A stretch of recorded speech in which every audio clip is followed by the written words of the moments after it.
Hey there, Ryan Reynolds here. It's a new year, and you know what that means. No, not the diet. Resolutions. A way for us all to try and do a little bit better than we did last year. And my resolution, unlike big wireless, is to not be a raging and raise the price of wireless on you every chance I get.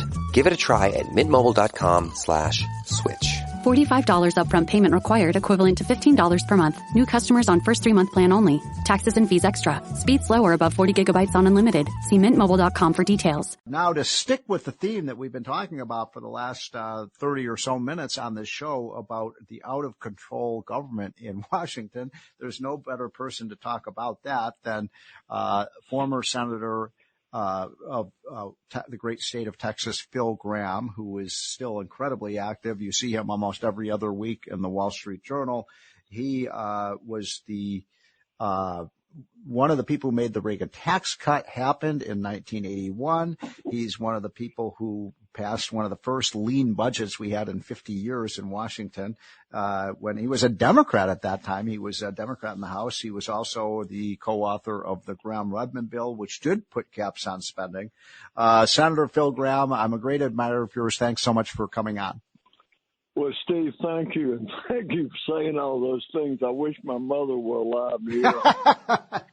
Well, I mean everything I said. And by the way, your pieces in the Wall Street Journal are absolutely fantastic. And they're filled with not rhetoric, but facts. And that's what I love about the stuff that you write. I think you're in there about every 2 or 3 weeks. And it's wonderful to educate people on this. I've so much I want to talk to you about, Senator. I want to start with, I don't know if you heard the tail end of my conversation with Senator Ron Johnson of Wisconsin, but he's sort of despondent about what is going on with the budget. And when you came to Washington a few years before I did, but back then, remember we had $1 trillion budget, and now we have a $7 trillion budget. And I guess the broad question is, and we tried everything.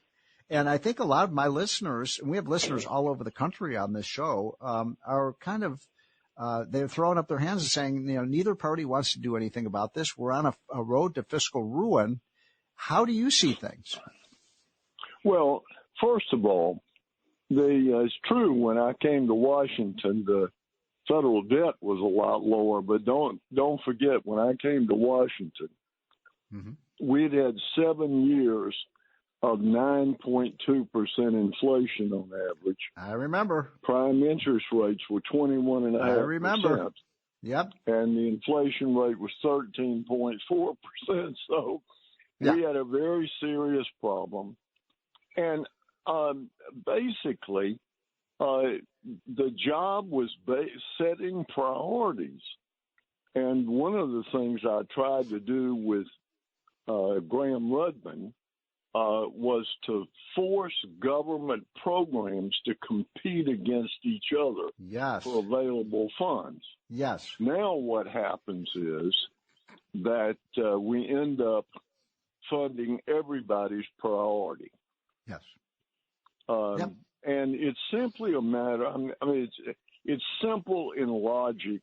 In politics, it's difficult. And the simple logic is, you make decisions about what's important. The problem is everybody who wants something from Washington is looking over the congressman's left shoulder, and not enough people are looking over the right shoulder. That's true. That are concerned about spending in the future. But I think there is reason to be deeply concerned. And in the end, there will be a reckoning. Governments don't go broke based on how much they borrow. They go broke when they can't pay interest on the debt. Yes.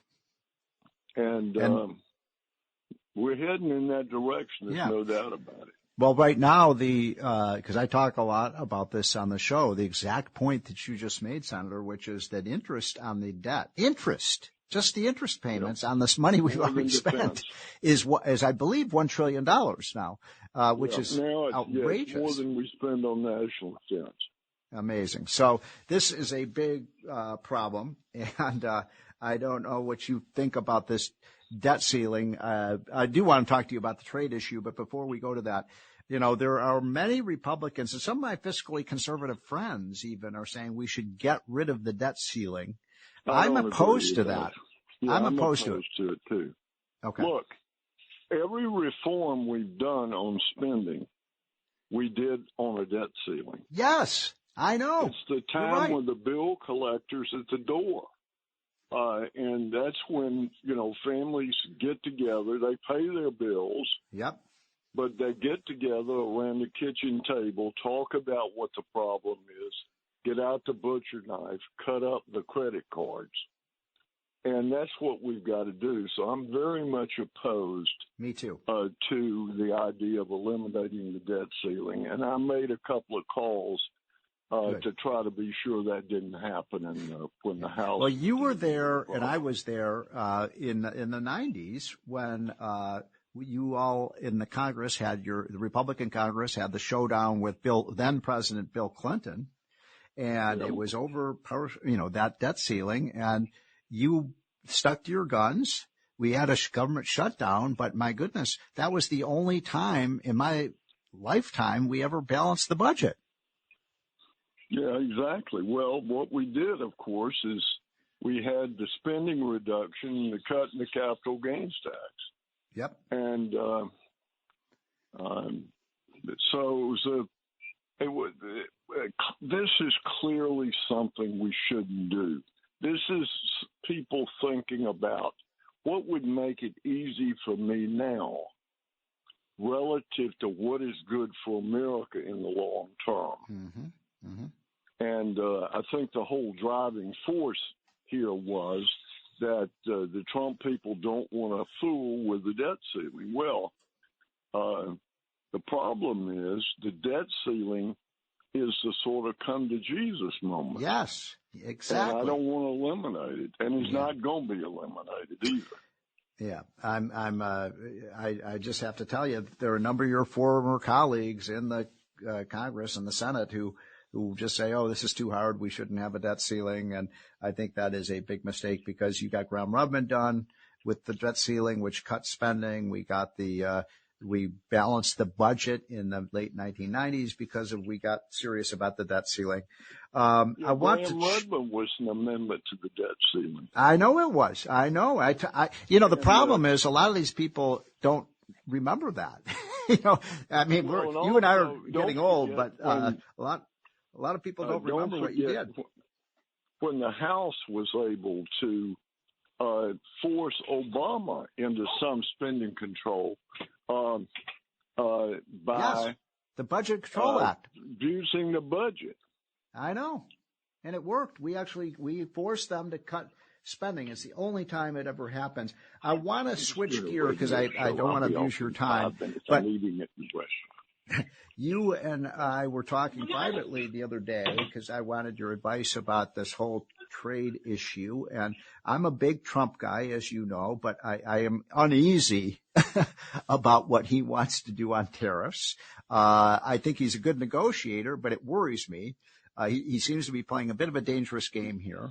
But you were telling me, I mean, you've had about 3 or 4 fantastic pieces in the Wall Street Journal about the whole history of tariffs. And you were telling me, and that, well, obviously, many times that we've raised tariffs, it has not had a happy ending in terms of what happened with the U.S. economy.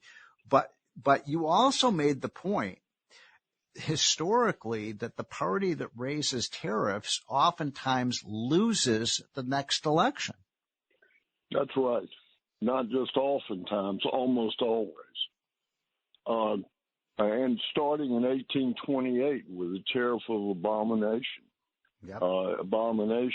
the Whigs were destroyed by that tariff. Mm-hmm. Andrew Jackson was elected president. They lost control of the House and Senate, and we cut tariffs for the next 30 years by 72%, and had the most rapid economic growth rate of the 19th century. When the president has talked about the McKinley tariff. Yeah, McKinley. In 1890. But what happened in the following election, the Republicans got decimated and tariffs were cut. until the beginning until after World War One. Mm-hmm. So, as I've said to people, look, assume that everything that is being said about tariffs in support of them is true, and everything that's being said is wrong. But assume it were right. If Congress raised tariffs, if there were a positive impact from it, it wouldn't be felt before the next election. You just feel all the negative impacts from it. If we have a big tariff increase, you increase the cost of things at Walmart, you're going to touch the spark plug of a running tractor, and you're going to feel it. Now, have you talked to?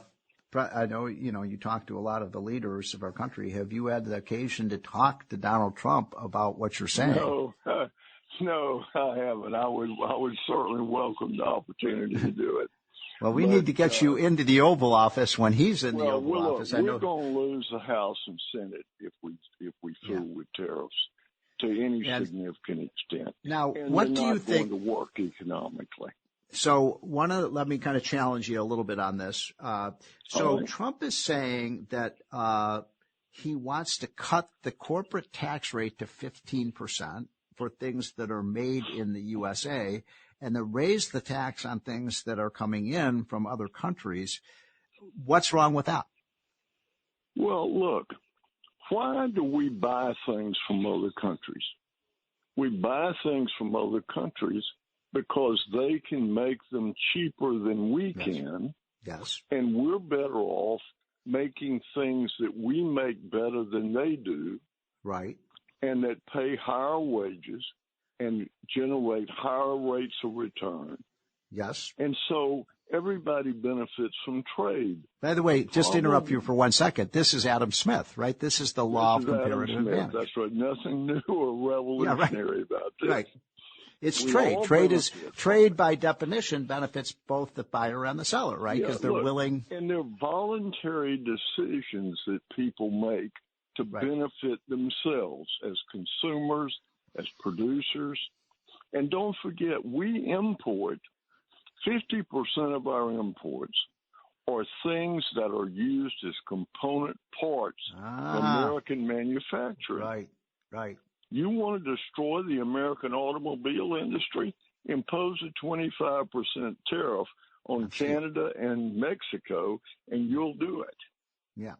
I mean, I think that's the part of this that President Trump and some of his advisors don't know. And by the way, these are friends of mine, and I'm a great admirer of theirs, as many of our listeners are. But I think they don't completely understand that. I mean, in other words, when you put tariffs on steel, that just makes all our manufacturing items that we produce here more expensive.